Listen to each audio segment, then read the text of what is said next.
ओम शांति। दादी निर्मल शांता जी के अलौकिक अनुभव इस पुस्तक में आज हम पढ़ेंगे। बाबा कहते थे बच्चियाँ देवियाँ है। इस विषय पर दादी जी अपने अनुभव सुनाती हैं। चलिए आज हम इसे पढ़ते हैं।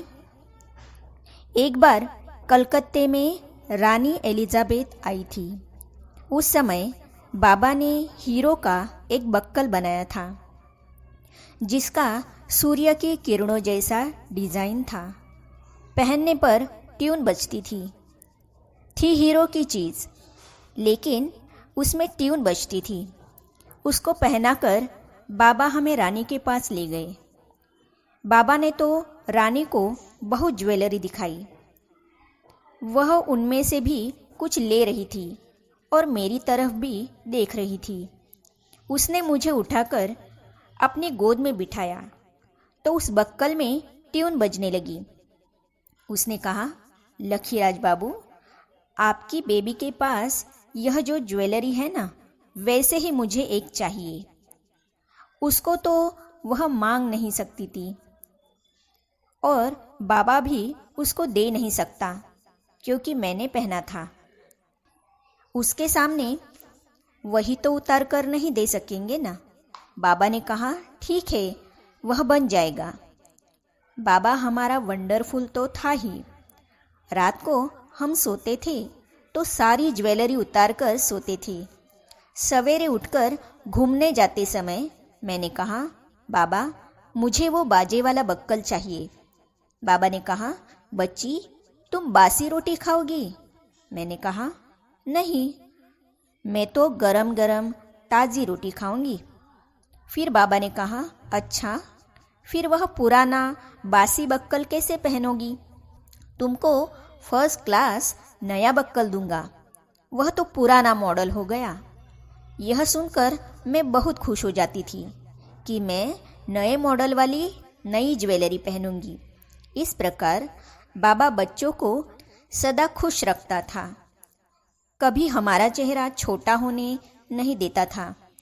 जो हमने कल पहना था उसकी आज बिक्री कर देते थे।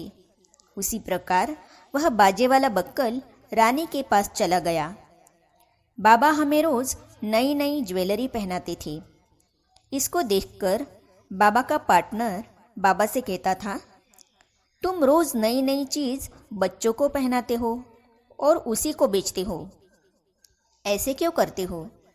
तब बाबा कहता था, देखो सेवकराम, ये बच्चियाँ शक्तियाँ है। एक कन्या 100 ब्राह्मणों से उत्तम होती है। इनको पहनाकर बेचने से अच्छा दाम मिलता है। सेवकराम जी पार्टनर था जरूर, लेकिन बिजनेस में उतना ध्यान नहीं था। बिजनेस सारा बाबा के द्वारा ही चलता था। उपरोक्त बक्कल के संबंध में मुझे एक घटना याद आ रही है। सन 1980 में मैं विदेश यात्रा पर गई थी। उस समय करीब 40 देशों में चक्कर लगाया था। यात्रा के दौरान मैं लंदन भी गई थी तो रानी एलिजाबेथ का महल देखने भी गई थी। वैसे तो वहाँ पब्लिक को जाने देते नहीं हैं, लेकिन लंदन के अपने भाई बहनों ने रानी के मैनेजर को बताया था कि यह हमारी संस्था के संस्थापक की बेटी है। तो मैनेजर हमें राजमहल दिखाने के लिए ले गया। वह मेरा हाथ पकड़कर कहने लगी, तुमको खाना खिलाने के बगैर मैं नहीं छोड़ूंगी। राजमहल देखते देखते हम उस शोकेस के पास आए जिसमें तरह तरह की ज्वेलरी रखी हुई थी। उस ज्वेलरी में वो बाजे वाला बक्कल भी था। उसको देखते ही मैंने उस मैनेजर से पूछा, इस बक्कल में ट्यून बजता है ना? मुझे यह नहीं पता था कि वहाँ की किसी चीज़ के बारे में कुछ बोलना नहीं चाहिए। उसको देखते ही मुझे तो बचपन का वो दृश्य याद आ गया था, इसीलिए उससे पूछ लिया। वह एकदम फंक हो गया। ये तो ब्रह्मा कुमारियाँ हैं, इनको रानी की प्राइवेट चीज़ों के बारे में कैसे पता लगा? इस शोकेस को ताला लगाया हुआ है, फिर इस बक्कल में ट्यून बजता है, यह इन्हों को कैसे पता लगा? शायद ये कोई जासूस है। उस मैनेजर ने जाकर रानी को बता दिया। रानी ने कहा, अच्छा ले आओ, उसे मैं पूछती हूँ कि वह कौन है। जैसे ही हम उसके सामने गए तो उसने मुझे पहचान लिया। मुझे देखते ही उसने गले लगाया और पूछा, बाबा कहाँ हैं? मैंने बाबा के बारे में सारी बात बताई तो उसे बहुत दुख हुआ। फिर उसने अपने सेक्रेटरी से कहा, उस बक्कल को तो इसके बाप ने ही बनाया है।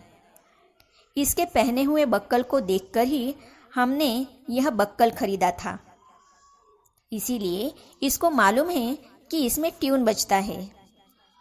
वह सेक्रेटरी को बताने लगी कि इसके बाप का स्वभाव बहुत स्वीट था।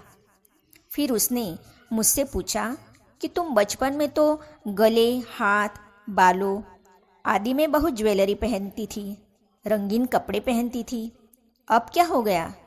सफ़ेद साड़ी पहनी है, कोई ज्वेलरी भी नहीं पहनी है। ये ट्यून वाला बक्कल पहनोगी? मैंने कहा, नहीं, अब तो मैं सन्यासी बन गई हूँ, ज्वेलर आदि नहीं पहनती। उसने बहुत प्यार और इज्जत दी। वह कहने लगी, यह खाओ, वह खाओ। हमारे भाइयों ने उसको समझाया कि ये इस प्रकार की कोई चीज़ नहीं खाती है। वह मेरा हाथ पकड़कर कहने लगी, तुमको खिलाए बगैर मैं छोड़ूंगी नहीं। यह कैसे हो सकता है कि हमारे पास आई हो और बिना कुछ खाए जाओ? वह बताने लगी कि इसके बाप के पास हम जाते थे तो वह हमें खिलाए बगैर नहीं भेजता था। हम ग्राहक थे, वह व्यापारी था, फिर भी वह हमें खिलाकर ही भेजता था। हम तो इसको ऐसे जाने नहीं देंगी। मैं मुस्कुराई। किसी ने कहा, ठीक है, आप जूस पिला दीजिए। फिर उसी समय जूस निकलवाया। हमने उसको बाबा का संदेश भी दिया कि सतयुग में राजाओं का राज्य होगा। आप है ही राजघराने, तो आपको भी उस सतयुग स्वर्ग में चलना होगा। वह मुस्कुराती रही और कहा, जरूर चलेंगी। ऐसे थोड़ा समय बातचीत चली। वह बहुत खुश हो गई। लौकिक से अलौकिक की ओर। बचपन तथा दान पुण्य इस विषय पर दादी जी आगे कहती है, भक्ति काल में बाबा खर्ची के लिए मुझे इतने पैसे देता था कि सारे दिन में कभी मम्मी या बाबा से दोबारा मांगना नहीं पड़ता था। एक बार हमारे घर पर दोपहर में एक गरीब ब्राह्मण औरत आई, तो इसे हम पढ़ेंगे अगली कड़ी में। तो ये जानने और पढ़ने के लिए इस चैनल को सब्सक्राइब करने के साथ ही साइड में जो बेल आइकॉन है उसे भी क्लिक कीजिए, ताकि आने वाली सभी वीडियो और अब तक की सारी वीडियो आप तक पहुंचती रहेगी। ओम शांति।